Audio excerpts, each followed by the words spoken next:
E olha só, o Conselho Administrativo de Recursos Fazendários, o CARF, fechou 2023 com o maior valor em julgamentos tributários desde 2019.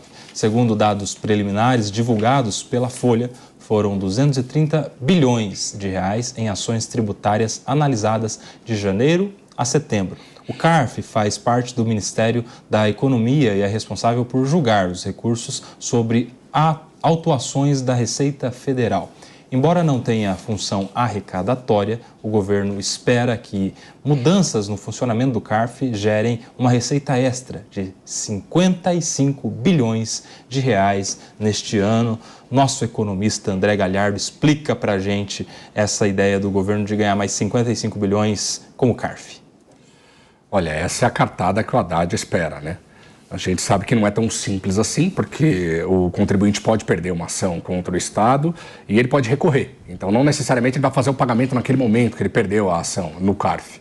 No entanto, potencialmente, dali que o Haddad tem certa tranquilidade em dizer que o resultado fiscal, né, o resultado primário de 2024, será zerado, né? Não, a gente não vai ter déficit. Eu aqui reconheço que boa parte do mercado financeiro não acredita nessa possibilidade de o governo zerar o déficit público. De fato, é bem difícil que isso se concretize, mas eu acho que a decisão do Haddad de manter a meta, né, zerada para 2024, de não ter déficit primário neste ano, foi acertada. Porque se ele assume um déficit de 50 bi, o mercado precifica um déficit de 100. Se ele assume um déficit de 100, o mercado precifica um de 150. Então, atitude acertada. E eu acho que ali no CARF, né, inclusive o governo tem deixado os grandes julgamentos para 2024, justamente para engordar essa conta ao longo deste ano, justamente para cumprir com a meta que, por enquanto, boa parte do mercado, a meta de resultado primário, boa parte do mercado acha irrealista. No meu ponto de vista, de novo, eu reitero, eu acho que é acertada a decisão de manter essa meta zerada em 2024. As chances são difíceis de concretizar, mas foi acertada. Só para deixar claro aqui, traduzindo, o que é o CARF? A pessoa tem um problema lá com uma autuação da Receita Federal, algum imposto que foi mal pago ou não pago, ou pago a menor, e isso vira um debate. O contribuinte, o cidadão acha que está pagando certo ou que não deve pagar aquele imposto e a Receita, o fisco, acha que deve pagar ou deve pagar mais. Onde se discute isso? Quem é que vai decidir?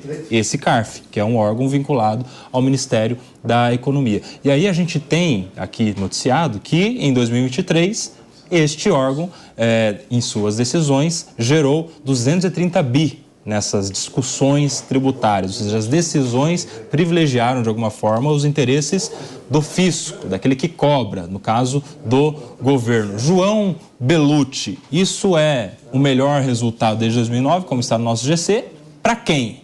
É pro governo, viu, Kobayashi? Eu falo com bastante tranquilidade dessa área, porque já militei nessa área no Conselho Administrativo de Recursos Fiscais e já fiz muitos julgamentos lá quando militava na área tributária. E como você bem colocou, é a discussão administrativa, ainda não é judicial e tem até a última instância.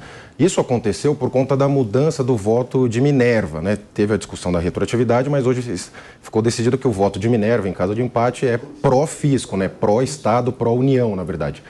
E anteriormente ele estava pró-contribuinte, que seria o ideal, né? Numa discussão prevalece o contribuinte, mas agora voltou a ser, né?